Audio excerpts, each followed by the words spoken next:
Em nome do Pai, do Filho e do Espírito Santo. Amém. Inspirai o Senhor as nossas ações e ajudai-nos a realizá-las, para que em vós comece e para vós termine tudo aquilo que fizermos por Cristo, Senhor nosso. Amém. Santa Maria, Mãe de Deus, Rogai por nós. Muito bem, retomamos o nosso breve curso de liturgia. Já deu para ver na aula passada que se a gente fizesse 30 aulas, teria assunto suficiente para 30 aulas. Então nós vamos ter que sintetizar. Então quem sabe um dia a gente lança um curso de 30 DVDs sobre liturgia, mas por enquanto não é o caso. E também porque a finalidade desse curso não é o Padre Paulo dizer para você tudo o que é, mas é você criar agora a mentalidade de que existe uma norma objetiva.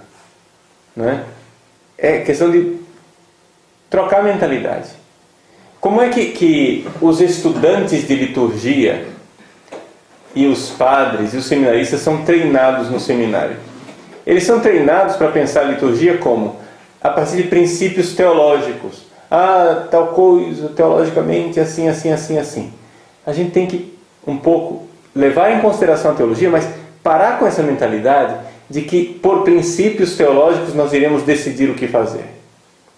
E entrar na firme resolução de que, com relação à questão da prática litúrgica, nós precisamos entrar na norma. O que é que está escrito? Ou seja, rezar a missa, gente, é muito fácil. É fazer o que está escrito lá em vermelho e ler o que está no preto. Entendeu? No missal tem uma parte vermelhinha e uma parte preta. A parte vermelhinha é a rubrica que diz os gestos, o que você deve fazer, o que está acontecendo naquela hora. O preto é o que tem que ser pronunciado, acabou. Você segue o que está lá, você celebra a missa. Claro que para que tudo isso seja explicado de forma mais completa, existe a instrução geral do missal romano, que é o que nós estamos tentando ter uma visão geral nesse nosso pequeno curso. Então, na aula passada nós tínhamos chegado no início da missa. O padre foi para a cadeira. E aqui é necessário explicar uma coisa. Na reforma litúrgica do Concílio Vaticano II, o santuário, o presbitério, ele mudou um pouco daquilo que se costumava no missal anterior, de Pio V. Em que sentido? Surgiu uma peça que havia sido deixada de lado, assim, que existiu na igreja durante todo o primeiro milênio, mas que durante o segundo milênio foi um pouco deixada de lado. Chama-se ambão. O ambão, que é o lugar da leitura da palavra de Deus. Na missa de Pio V, as leituras eram feitas no altar. De um lado, o lado da epístola, se fazia a leitura e o salmo gradual, e do outro lado, o lado do Evangelho, se fazia a leitura do Evangelho. Isso daí, com a reforma litúrgica de Paulo VI, mudou, porque agora as leituras são feitas do ambão. Então, digamos assim, geograficamente falando, agora o presbitério adquiriu 3 polos de atenção. Antigamente era tudo no altar. Agora existem 3 polos de atenção. O primeiro é a cadeira, a sede presidencial. O segundo, o ambão. E o terceiro, e mais importante, evidente, o altar. Mas para a gente entender a dinâmica da missa, o padre inicia a missa da cadeira, da sede presidencial. Porque ali ele está exercendo a sua função de rei. O Cristo é rei, profeta e sacerdote.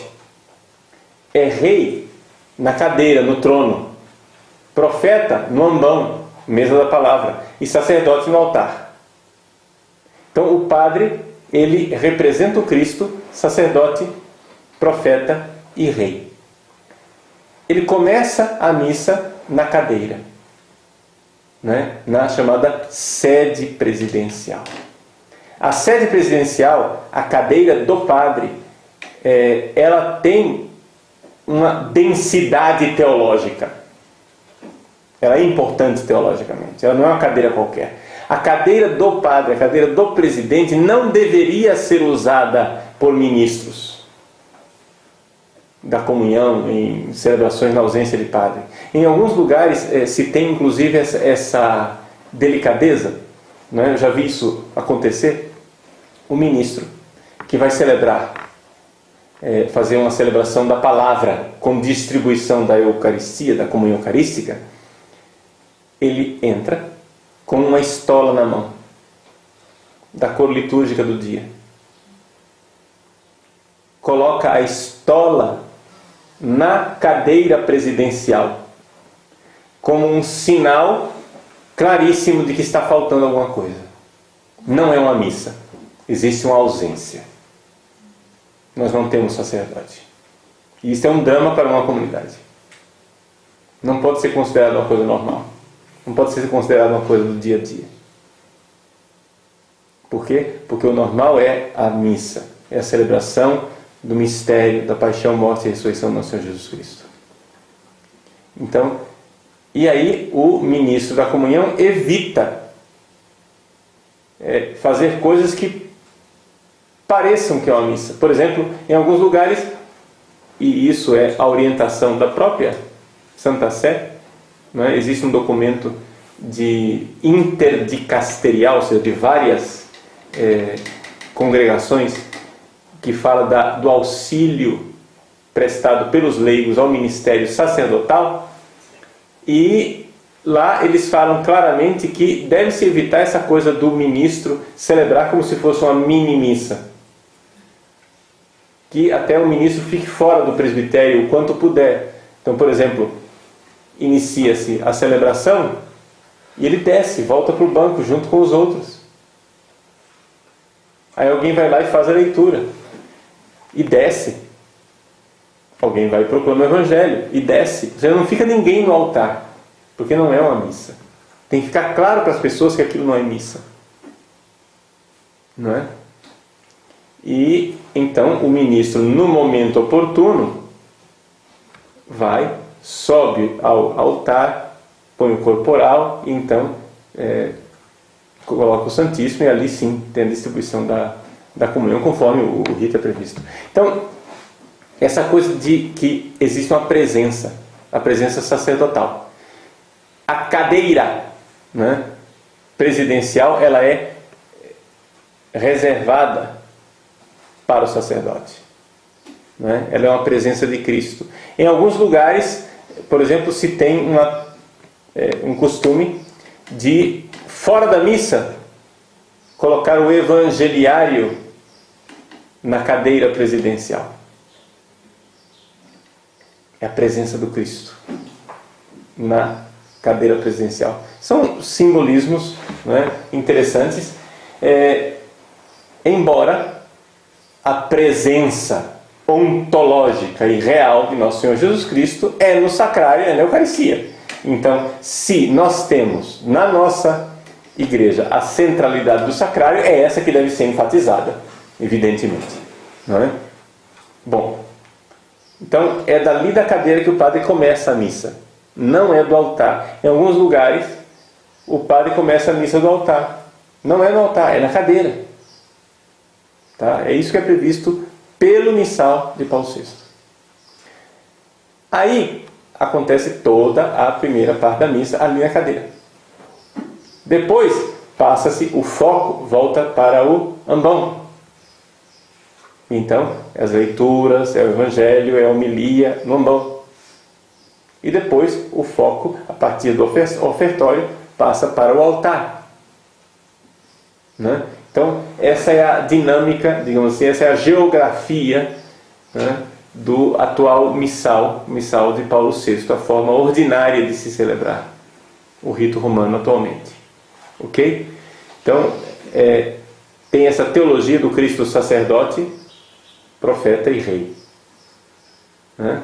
Rei na cadeira, profeta no ambão, sacerdote no altar. Tá? Então, dali, então, começa a missa. Faz-se o sinal da cruz, o padre saúda o povo, e então o missal permite uma breve introdução à celebração do dia. Vejam só. Por influência dos folhetos litúrgicos, o que é que se instituiu no Brasil? Um negócio completamente diferente daquilo que está no missal. O chamado comentário inicial. O comentário inicial acontece quando nas nossas celebrações? Antes de começar tudo, não é? O padre não entrou, não teve ainda o campo de entrada, não teve nada, e ali acontece o comentário inicial. Este comentário inicial ele não é previsto pelo missal e não é previsto ali. Qual seria o início de uma missa, não é?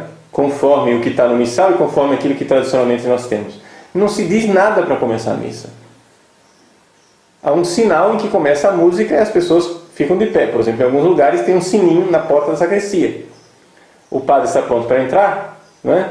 O coroinha puxa o sino, e aquele sino é o sinal das pessoas ficarem de pé e o ministério de música começar a cantar. Sem se dizer nada. Ah, mas não vai acolher as pessoas, não vai dizer alguma coisa? Vai, mas quem vai fazer isso é o padre. Entende?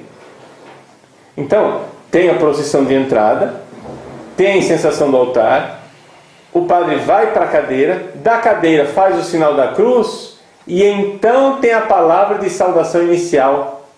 A graça do nosso Senhor Jesus Cristo, o amor do Pai, a comunhão do Espírito Santo, né? Saudou o povo. Então, ali é previsto uma breve introdução na celebração do dia. Essa breve introdução pode ser feita pelo padre, pelo diácono, ou por uma outra pessoa. O chamado comentarista poderia fazer ali o comentário inicial.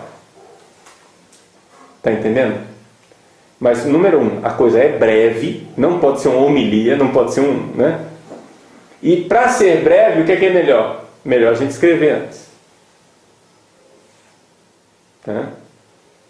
Melhor escrever é um paragrafinho. Né? Pequenino. Ou então, isso é uma coisa facultativa, ou então você pode passar direto para o ato penitencial. É o que eu costumo fazer. Né? Nas minhas missas, assim, sistematicamente eu faço o sinal da cruz, saúdo o povo, diz, irmãos, reconheçamos as nossas culpas para celebrar os santos mistérios. E começa o ato penitencial. E o povo fica tão agradecido. Porque, gente, nós católicos estamos enfarados com essa coisa de comentário. Ninguém mais presta atenção nesse negócio de comentário. Aquilo é uma tortura, é uma verborreia, é um negócio que não tem fim. A missa perde o ritmo. Né? O que é comentário? Comentário é o momento em que você desliga e se prepara para ouvir as leituras. Porque ninguém presta atenção naquilo. Na prática, em geral, vira isso. Né? Então, parar com essa história de explicação, esse excesso pedagógico que transforma a missa numa sala de aula. Tudo precisa ser explicado. Tudo precisa ser explicado. Gente, o momento da mistagogia, ou seja, da explicação dos mistérios, é em cursos como esse que eu estou fazendo, ou então na homilia. O padre pode usar um dos mistérios celebrados para instruir os fiéis na homilia, mas ali é o momento de falar. Então, de uma forma geral, né, eu quando celebro missa, eu falo num momento, chama-se homilia. Acabou. O resto é o que está no missal. Não está escrito, eu não falo. Isso é difícil para nós padres. Eu vou dizer por quê. Porque a gente é quase que treinado. Né? Eu tenho 18 anos de padre. No início eu fiz muita estripulia no altar. Né? Eu falava muito, inventava assim, munições, exortações, parava para explicar as coisas, etc. Agora eu parei de fazer isso. Primeiro porque o povo está cansado disso. Mas é necessário nós padres termos uma disciplina, Porque quando a gente toma uma firme decisão de não falar nada na missa, no fundo a gente sente como se, puxa vida, mas eu não vou falar nada, está faltando alguma coisa, como se tirasse um pedaço da gente, né? Então é necessário essa coisa de ter uma disciplina, de dizer, não, eu vou ler o que está no missal. E aí acontece o ato penitencial. Tá? Nos domingos, no lugar do ato penitencial, é previsto o asperges, ou seja, a aspersão do povo. Isso é facultativo, é evidente, mas mesmo sendo facultativo, eu acho que é de grande utilidade e importância, espiritualmente falando, né? A aspersão do povo. Que o padre então passa aspergindo.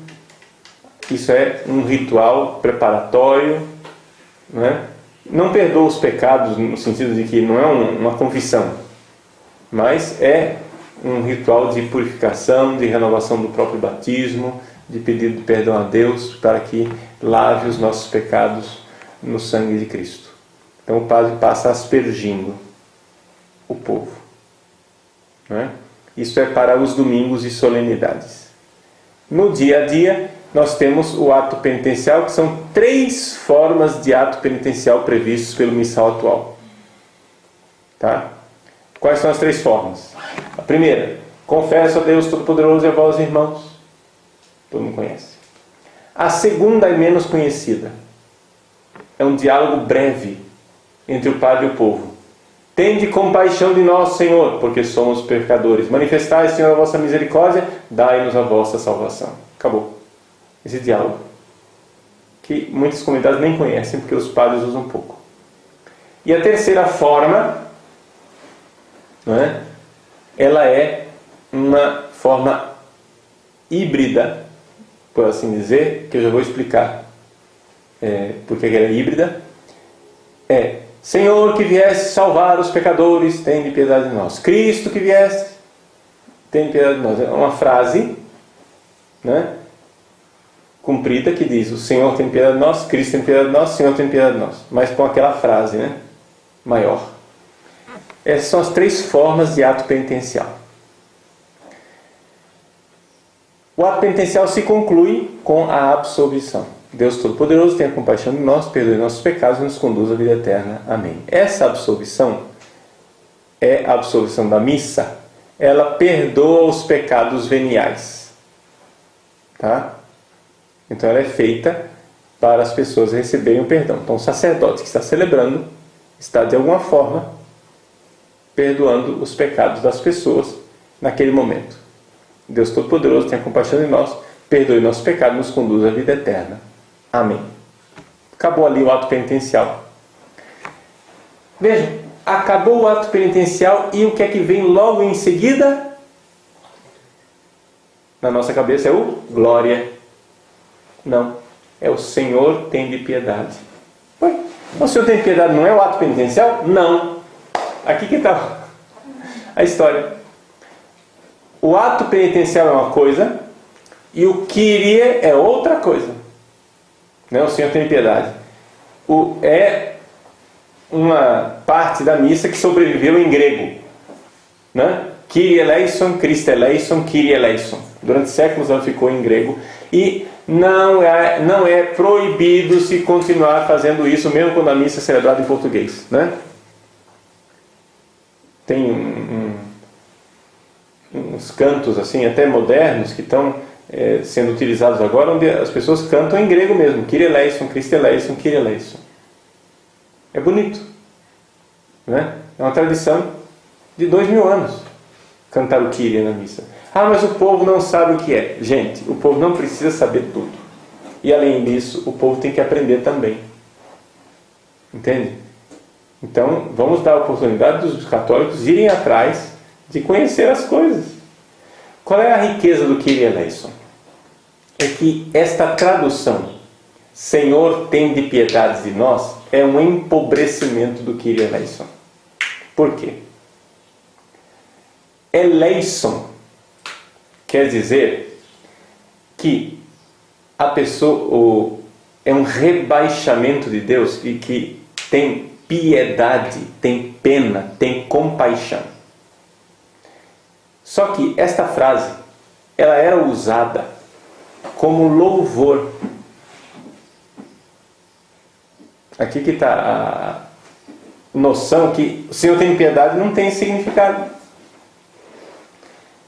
Quando os generais romanos entravam triunfantes em Roma, né, eles passavam pela a Via Sacra, né? Era uma rua, uma estradinha que passava por debaixo dos arcos do triunfo e subia o Capitólio, e lá em cima se oferecia o sacrifício a Júpiter Capitolino, né? Então, quando esses generais entravam em triunfo, né, com o rosto pintado de vermelho, um servo atrás segurando a coroa de louros em cima da cabeça dele, e esse servo ia dizendo no ouvido dele, né? Lembra-te que és homem. Lembra-te que és homem, para estimular a humildade do general. Mas enquanto isso o povo gritava aclamações, e uma das aclamações que o povo gritava era Kyrie eleison, para o general. Porque ele era um general tão potente que havia destruído os inimigos e estava agora entrando em Roma. Tenha piedade de nós, senão você nos destrói também. Entende? É uma forma de triunfo, de louvor.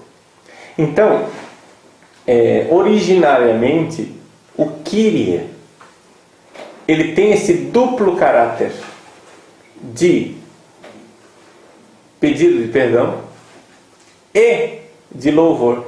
É por isso que ele está bem posicionado entre o ato penitencial e o glória, porque ele é as duas coisas ao mesmo tempo. Está entendendo? Ele é pedido de perdão, está ligado ao ato penitencial. E já é louvor, está ligado ao glória.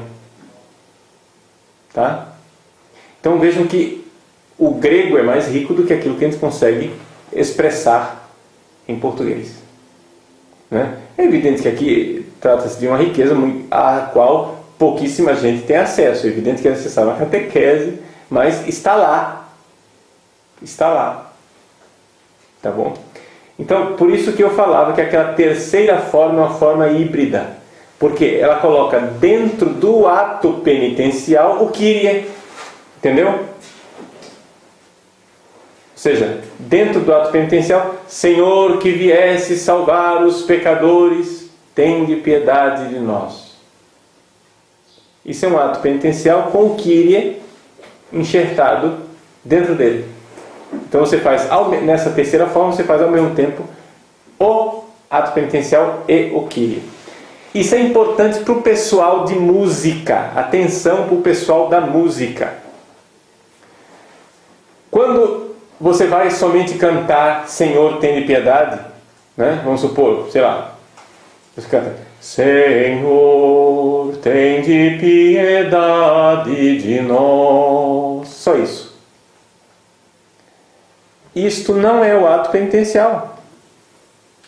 Isto é somente o Kyrie. Então é necessário avisar ao celebrante: Padre, o senhor puxe, por favor, o ato penitencial. Confesso a Deus Todo-Poderoso e a vós, irmãos. Deus Todo-Poderoso, tenha compaixão de nós, perdoe nossos pecados, conduz a vida eterna. Amém. Acabou o ato penitencial? Senhor. Entendeu? Aí entra o Senhor tem piedade. Isso está escrito no missal. É assim. Não é o critério do Padre Paulo, não é... Entende? Eu estou ensinando para vocês uma norma objetiva. Então, só o Senhor piedade não é o ato penitencial. Tá? Então existem essas três formas. Confesso a Deus Todo-Poderoso, tende compaixão de nós, Senhor, que somos pecadores, e Senhor, que vier salvar os corações arrependidos, tem piedade de nós. Se vocês escolherem as duas primeiras formas, depois da absolvição ainda se precisa rezar o Kyrie. Tá bom? Então, o Kyrie é um desses momentos extraordinários em que nós podemos muito facilmente ensinar ao povo o canto gregoriano, porque tem Kyries belíssimos em gregoriano, né? Coisas assim que Você, por exemplo, o Kyrie de Angelis, né? É um negócio que todo católico precisa saber cantar o Kyrie de Angelis, né? Porque é conhecidíssimo.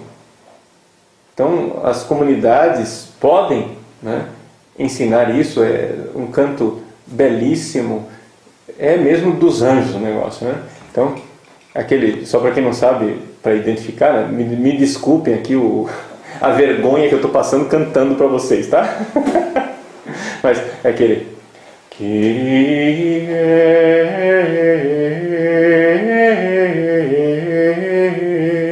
Esse é o Kyrie de Angelis. Esse Kyrie aqui, todo mundo precisava saber esse negócio. É um hino nacional para nós. A gente tem que honrar a camisa, né? A farda. É coisa de católico. Então, saber a missa de Angelis é uma coisa muito importante. Então, terminou o Kyrie. Então, passamos ao Glória. A orientação da instrução geral do missal romano e, vejam só, o inário litúrgico da CNBB tem obedecido isso. Tem obedecido. A equipe litúrgica de música da CNBB tem obedecido isso. É que nós devemos cantar o Glória com o texto do Glória.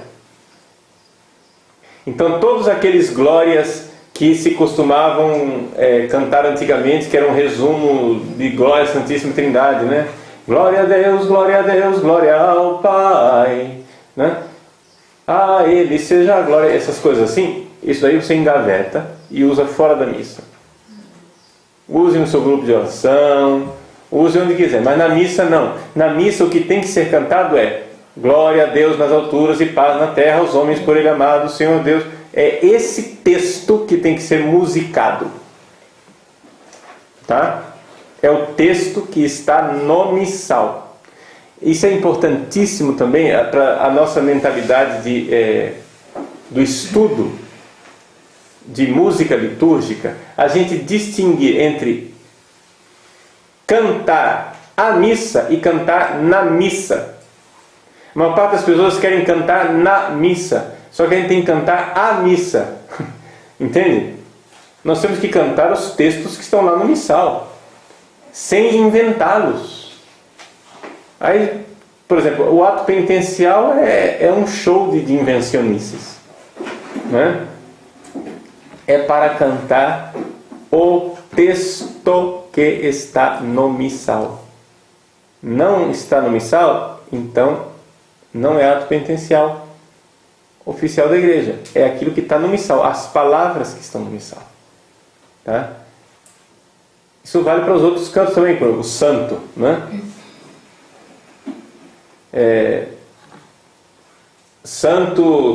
Santo é Deus do universo, o Senhor Javé. Não, já inventou. Para com esse negócio. Primeiro que a igreja nunca pronunciou o nome sagrado que foi revelado no Antigo Testamento. Não se pronuncia na missa, na liturgia, né? Segundo, que você tem que cantar o texto aprovado que está lá no missal, né? Então é santo, santo, santo, Senhor Deus do universo. É o que está lá. Não está aprovado? Então, mas eu gosto tanto dessa música. Paciência. Paciência. Vai ter que arquivar. Nós temos que voltar a cantar o texto que está no missal. Então vejam que existe uma série de coisinhas que, se a gente segue a lei, a norma litúrgica, a missa do missal de Paulo VI fica bem diferente daquilo que são os abusos que a gente costuma ver por aí. Então a gente vê que 90% das reclamações não são problemas do missal de Paulo VI, são problemas da aplicação. Se as pessoas pelo menos rezassem o que está lá no missal de Paulo VI, nós já teríamos um ganho litúrgico imenso. E então, depois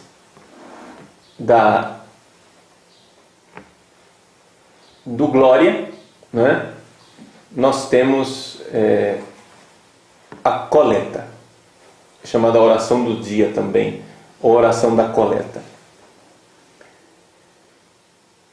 O rito romano, ele é caracterizado por algumas orações, chamadas orações presidenciais, que variam de missa para missa. Dessas orações presidenciais, que são 3, né, variantes, né, a oração da coleta, a oração sobre as ofertas e a oração após a comunhão, dessas 3 orações, a mais importante é a coleta. Por que é que se chama coleta? Não é? Porque vai passar sacolinha nesse momento? Não. A sacolinha que vai passar nesse momento é uma sacolinha invisível que vai fazer a coleta das intenções que estão no coração das pessoas. O padre diz: oremos, e faz silêncio. Depois do oremos tem um momento de silêncio. Ali estão sendo recolhidas as intenções. Na oração silenciosa do padre, ele reza pelas intenções que estão no coração das pessoas e que Deus conhece e que os anjos estão recolhendo naquele momento e levando para o céu. E aí o padre então reza ou canta, né, porque uma oração, como é uma oração importante, muitas vezes ela é cantada, a coleta, e o padre então faz essa oração importante, que é a oração do dia. Essa oração é tão importante que ela tem uma conclusão diferente de todas as outras. Ela tem uma conclusão mais extensa, mais comprida. É: por nosso Senhor Jesus Cristo, vosso Filho, na unidade do Espírito Santo. Amém. Essa é a tradução portuguesa atual. Não sei se eles vão mudar com a nova edição do missal, se vão reintroduzir a história por todos os séculos dos séculos. Amém. Porque os séculos dos séculos. Amém, não sei por que retiraram, né? Tiraram os séculos dos séculos, amém. O que eles têm contra os séculos dos séculos? Mas em todos os casos, a gente reza aquilo que está lá aprovado, né? O que foi aprovado concretamente é: por nosso Senhor Jesus Cristo, nosso Filho, na unidade do Espírito Santo. Amém. Esta é a oração da coleta. As outras orações, elas se concluem de forma mais breve: por Cristo Senhor nosso. Amém. Acabou. Entendeu? Viu a diferença? Tá? Uma coisa, isso me dá a ocasião de lembrar uma coisa para vocês. Na liturgia romana, nós costumamos inclinar a cabeça quando se pronuncia o nome de Jesus. O nome de Jesus que eu estou falando aqui é J-E-S-U-S, ou seja, Jesus. Não é vosso Filho, ou então Cristo Senhor nosso, não. Quando aparece o nome Jesus, J-E-S-U-S, Jesus.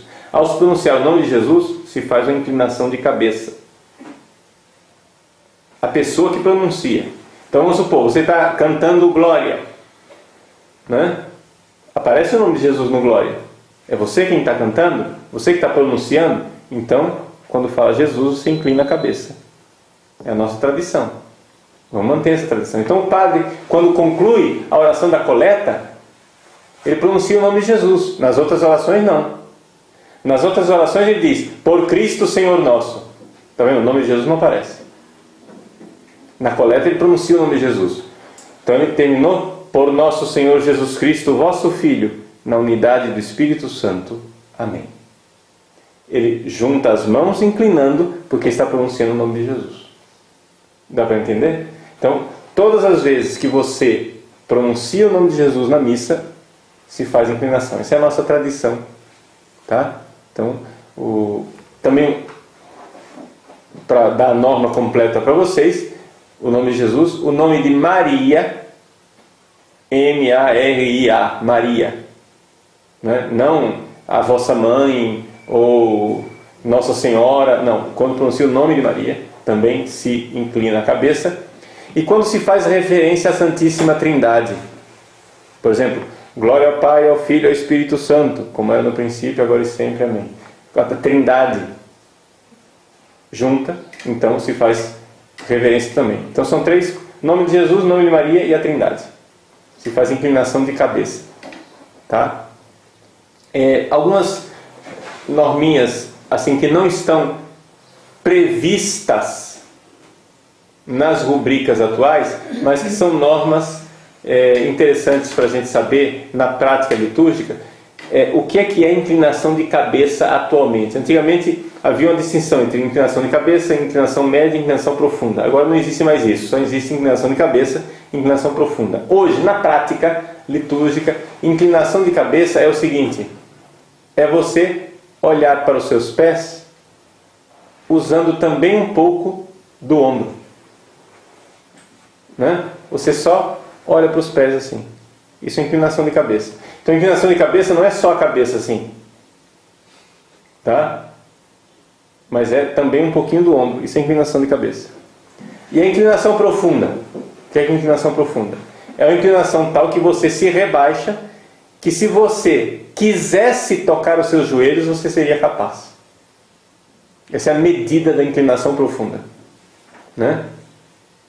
Você se abaixa, pega no joelho. Pegou no joelho? Muito bem. É até aí que você tem que baixar na inclinação profunda. Tá? São pequenas regrinhas práticas, litúrgicas, que não estão, isso é evidente que não está nos livros litúrgicos, mas faz parte da tradição litúrgica que a igreja põe em prática. Então a gente vai ensinando essas coisinhas, meio genuflexão, inclinação, né? Assim a gente vai aprendendo. Tá? Então a coleta é isto, essa oração importante que coloca um tema da oração do dia e como é que se faz na prática, como é que ela é estruturada, a coleta. A coleta, isso é bom porque isso também para nós é uma norma de como rezar. Você vai compor uma oração, não é? Você vai escrever uma oração sua. Como é que a igreja costuma rezar? A igreja, quando ela ora, quando ela reza, ela usa uma coisa que nós aprendemos com os judeus. É o chamado zikaron, é a recordação. Então, não sei se vocês já notaram isso nas orações litúrgicas. É assim: nós lembramos a Deus coisas que aconteceram no passado. Pedimos que Ele então olhe para o presente e conceda uma graça para o futuro. Então é assim, por exemplo, eu falo para Deus: Senhor, vós não abandonastes o vosso Filho Jesus ao poder da morte, mas o ressuscitastes no terceiro dia. Passado, né? Olhai agora esses vossos servos, presente, e concedei que a ressurreição preparada para nós no céu. Aí peça o que você tiver para pedir. Então, presente, passado e futuro. É interessante isso por quê? Por que é importante recordar a Deus o passado? Porque Deus tem amnésia? Não, Deus não tem amnésia. Mas nós precisamos recordar a fidelidade de Deus, porque isso faz crescer a nossa fé e confiança. Entende? Senhor, não abandonaste o vosso Filho Jesus às portas da morte. Olhai para a vossa comunidade agora, que está passando por esta grande aflição, e concedei que sejamos resgatados do poder do inimigo, etc. Então, quando você reza, é interessante ter esta noção, não é? De que o recordar, narrar os fatos, as fidelidades de Deus, os gestos salvíficos de Deus no passado, é algo que, digamos assim, nos dá um respiro espiritual.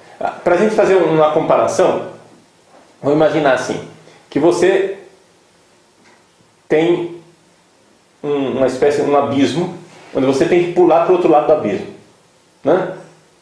Você está aqui na beirinha do abismo, de pé, e você tem que pular para o outro lado. Ora, se você fica parado, de pé, na beira do abismo, e olha para baixo, você vai sentir vertigem, você não vai ter força, você não vai ter coragem para pular do outro lado. O que a gente faz para pular para o outro lado do abismo? Você vai para trás, você recua, pega impulso e pula. É exatamente isso que nós precisamos espiritualmente. Muita gente tem dificuldade de confiar em Deus. Muita gente tem dificuldade de se entregar a Deus. Muita gente fica inseguro na sua vida espiritual porque não sabe rezar. A pessoa reza somente olhando o hoje e fica olhando a dificuldade do hoje e temendo o futuro, né? Hoje e o futuro, hoje e o futuro, hoje e o futuro, hoje e o futuro. O que acontece? Você fica com uma vertigem. Eu não vou dar conta. E se acontecer tal coisa? Então, os momentos de oração, muitas vezes, são momentos de profunda angústia espiritual, onde a pessoa fica fazendo a lista daquilo que ela tem medo que aconteça no futuro. Gente, esse tipo de oração só destrói a alma. Porque aumenta a sua angústia. O que você tem que fazer é narrar as glórias de Deus no passado. Tanto na história da igreja, na história do povo de Deus, como na sua própria história.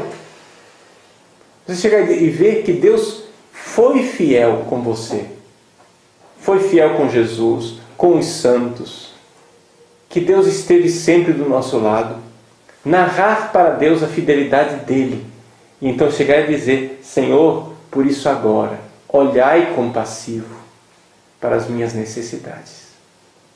Por quê? Porque a grande dificuldade nossa, gente, é que o demônio usa o futuro como grande tentação.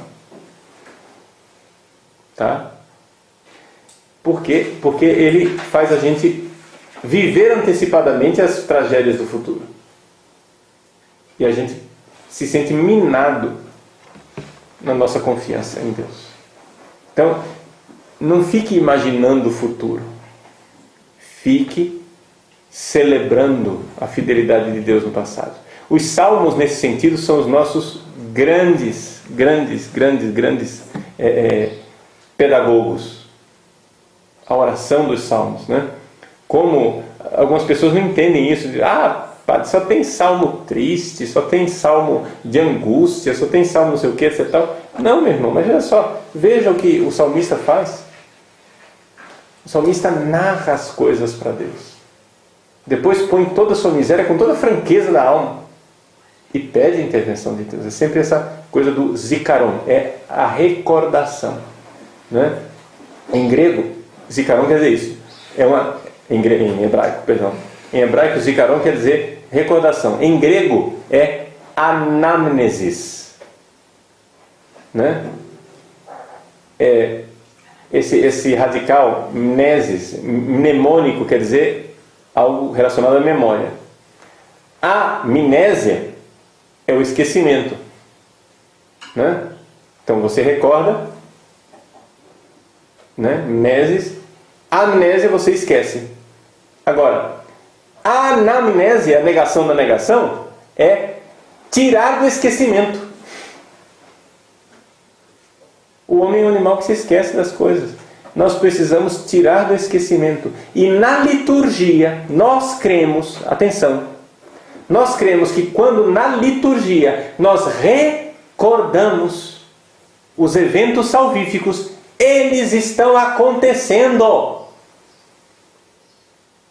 Por exemplo, quando nós celebramos na liturgia Pentecostes, a Assunção da Virgem Maria, celebramos na liturgia a ressurreição de Cristo, a paixão.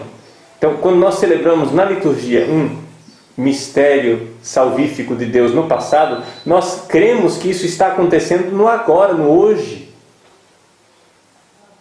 Isso é muito importante. Tá? No hoje. Nós, quando vamos à missa, não estamos celebrando coisas do passado, mas nós estamos tornando presente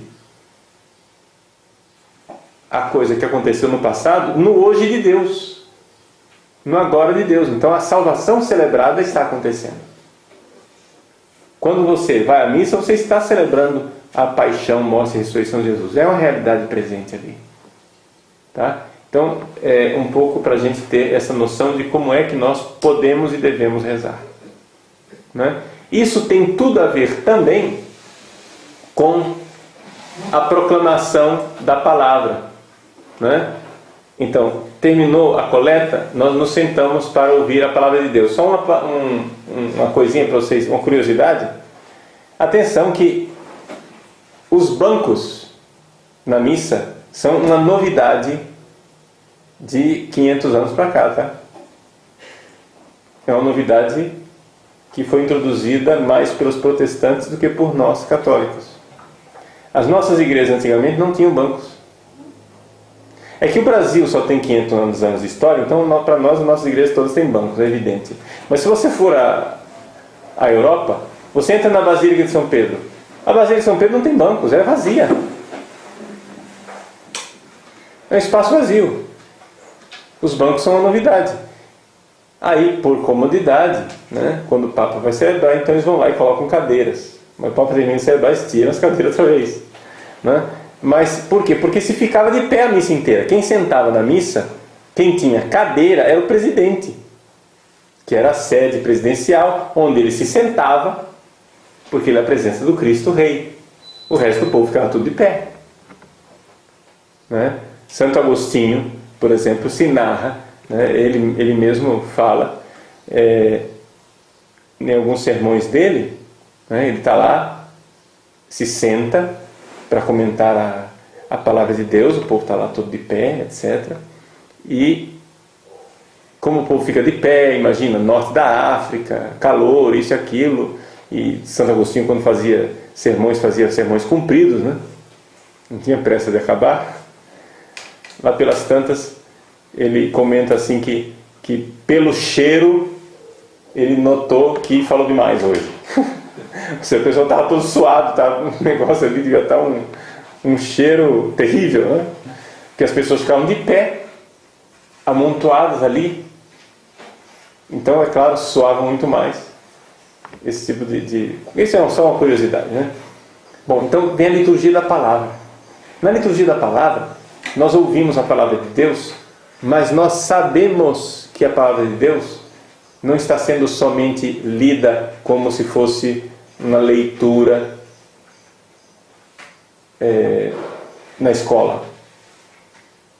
Para nós, na nossa fé, nós sabemos que acontece ali aquilo que aconteceu na sinagoga de Nazaré. Quando Jesus pegou o rolo do profeta Isaías, leu e disse: hoje está acontecendo isso que está narrado aqui nessas escrituras. Hoje. Então nós cremos que no hoje, aquilo que está sendo narrado ali é palavra de salvação para nós. Que a palavra de Deus, ela não é uma palavra somente que explica, é uma palavra que faz. A palavra de Deus, ela é eficaz. Quando ela é pronunciada, ela faz acontecer. Deus, quando criou o mundo, por exemplo, ele disse: faça-se a luz. Não é que ele deu uma ordem e disse: faça-se a luz. Aí os anjos foram lá e fizeram a luz. Não. O próprio ato de pronunciar fez com que a coisa acontecesse. Faça-se. Ou seja, a palavra constituiu o ser. Então, a palavra de Deus, ela não somente explica, ela faz acontecer. Então, quando a palavra de Deus é pronunciada na liturgia, algo está acontecendo. Né? Temos que perder um pouco essa noção intelectualista de que a liturgia está lá, preciso explicar tudo, ou então é pedagogia. Não, nós temos que crer no que está sendo pronunciado. É uma palavra eficaz. Existe então a leitura, né? A leitura é feita do ambão, de um livro chamado Lecionário, e logo depois da leitura existe atualmente o chamado Salmo Responsorial. Tradicionalmente esse salmo era chamado de gradual. Por quê? Porque no primeiro milênio, não é? Enquanto a leitura era feita de lá do ambão, o salmo ele era cantado não no ambão, lá em cima, mas nos degraus do ambão. Né? Havia uma escadaria para chegar lá em cima e ler.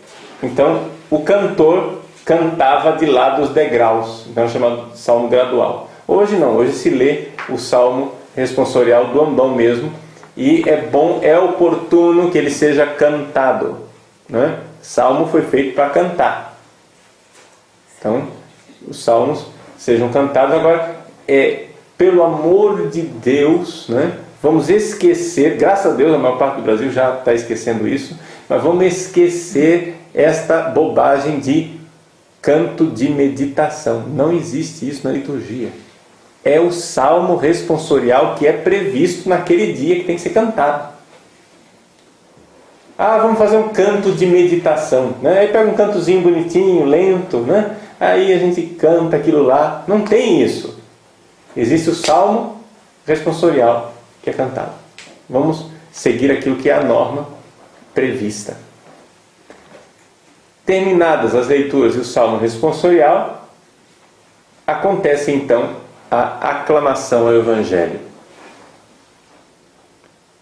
A aclamação ao Evangelho digamos assim, previsto, depende do tamanho da igreja também, é previsto uma pequena procissão. Tá? Aqui então eu gostaria de fazer um comentário a respeito de uma coisa que no Brasil ficou comum. É a chamada entrada da Bíblia. Ou seja, terminou, oremos, aí vamos ficar de pé para acolher a Bíblia. Aí entra a Bíblia, né? Às vezes de forma até bastante bonita e digna, às vezes de uma forma que misericórdia, né? Dentro de um balaio, com meninas mal vestidas dançando e etc. Então, esta entrada da Bíblia não é prevista na liturgia, isso não existe. Risca da sua listinha, pelo amor de Deus. Para com esse negócio. Como nós vimos, existe a entrada do evangeliário, que é Cristo. Na liturgia, ele entra na procissão de entrada e é colocado no altar. Essa é a única entrada que tem. Dali, no canto de aclamação ao Evangelho, o que é que vai acontecer? O que acontece é o seguinte: o diácono, se houver diácono, ou então o padre que está presidindo, vai até o altar e se inclina diante do altar. Eu gosto sempre, para que fique bem claro para as pessoas o que é que eu estou fazendo, não é? Eu gosto sempre de ir pela frente do altar para ficar de costas para o povo. Quando eu me inclino em oração, porque se eu me inclino para cá, o povo, assim, visualmente não entende muito bem o que está acontecendo. O padre se inclina para o altar, mas se você vira de costas para o povo, vai pela frente, se inclina diante do altar para rezar, né? Purificai, Senhor, meu coração e meus lábios, para que não siga minha mente o Santo Evangelho. O povo entende, o padre está rezando.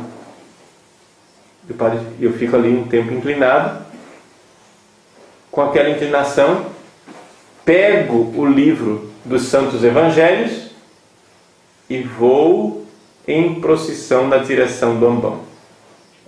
Isto é uma pequena procissão que sai do altar e vai até o ambão. Essa procissão ela existe, né? Qual o significado dessa procissão? Antigamente, no primeiro milênio, o ambão ele era colocado no meio do povo, lá no meio da nave da igreja, quase, era bem afastado. Então há um simbolismo do livro dos evangelhos que saem do altar para o ambão, há o simbolismo da encarnação do verbo, entende? Ou seja, o livro dos evangelhos está lá, no altar, junto de Deus, e ele vai para o ambão, para mais perto do povo, ou seja, é a encarnação da palavra de Deus. É o Cristo, né, que vai e que se encarna. Então é por isso quando a procissão ela é completa, com turíbulo, naveta e as tochas, as velas que acompanham a procissão, né? É bonito ver os acólitos sempre simbolizam os anjos. O diácono ali simboliza o Cristo que se encarna, né? Então ver o Cristo acompanhado pelos anjos que se encarna. É uma procissão bonita, simbólica, muito mais rica espiritualmente falando do que uma, aspas, entrada da Bíblia. Está entendendo?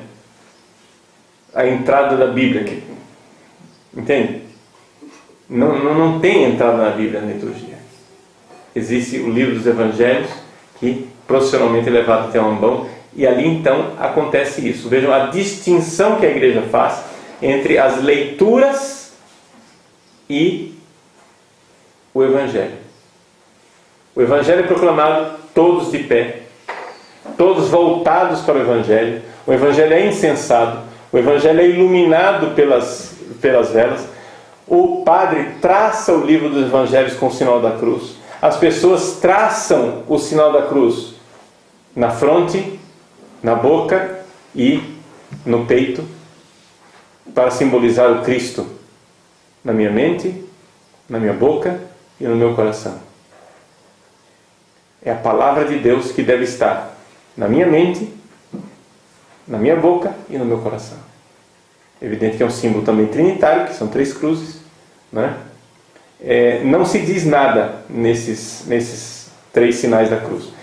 Não confundam com a tradição nossa, bonita, de fazermos pelo sinal da Santa Cruz, livre-nos Deus, nosso Senhor, dos nossos inimigos, em nome do Pai, do Filho e do Espírito Santo. Que é uma forma de invocar a proteção de Deus antes de nós sairmos em viagem, passar por algum perigo, etc. Né? Uma forma de invocar a proteção.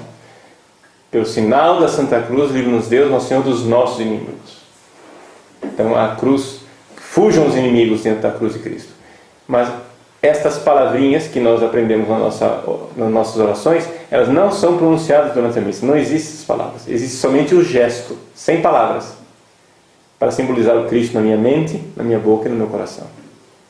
Né? E aí todos ouvem a proclamação do Evangelho. E terminado o Evangelho, o padre então beija o livro dos Santos Evangelhos no lugar onde ele traçou com a cruz.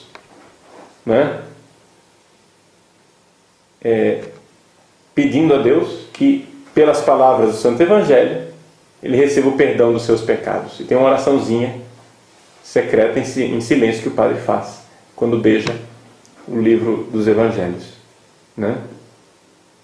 Pela Evangelica dicta dreantro nostra delicta, que os nossos delitos, nossos pecados sejam destruídos pelas palavras do Santo Evangelho. Então, isso é um pouco a liturgia da palavra até o Evangelho. Acho que aqui já foi suficiente para a gente ter uma noção geral das riquezas que estão aí. Poderíamos comentar longamente, detalhadamente cada uma dessas partes, mas o básico acho que foi colocado. Uma última palavra, só para concluir, que nós já temos um lecionário e leituras previstas para todos os dias do ano. Não é interessante mudar as leituras. É bom a gente ler a leitura daquele dia que é previsto, a não ser que haja uma razão pastoral muito especial. Mas o normal seria ler a leitura daquele dia. Por quê? Porque a palavra de Deus a gente não escolhe o que é que a gente vai ouvir. É Deus quem escolhe o que é que a gente precisa ouvir naquele dia. E isso nos dá também a oportunidade de colhermos os abundantes frutos da riqueza da palavra de Deus que foi prevista pelo Concílio Vaticano II. O Concílio Vaticano II pediu que se aumentasse o número de leituras na missa. A quantidade de leituras que está no nosso lecionário é uma riqueza muito grande. E isso é uma das coisas que a gente precisaria realmente promover. Tanto que existem grupos que celebram a missa antiga de Pio V, mas gostariam muito que o Vaticano desse permissão de se usar o lecionário atual. Porque, embora eles tenham algumas dificuldades com a liturgia do missal, com a reforma do missal, é quase uma unanimidade de que o lecionário, ou seja, a riqueza das leituras que nós temos atualmente, é uma coisa extraordinária. É muito bom, é positivo. Né? Então, uma das coisas mais bem-sucedidas da reforma litúrgica do Vaticano II foi o lecionário. Né?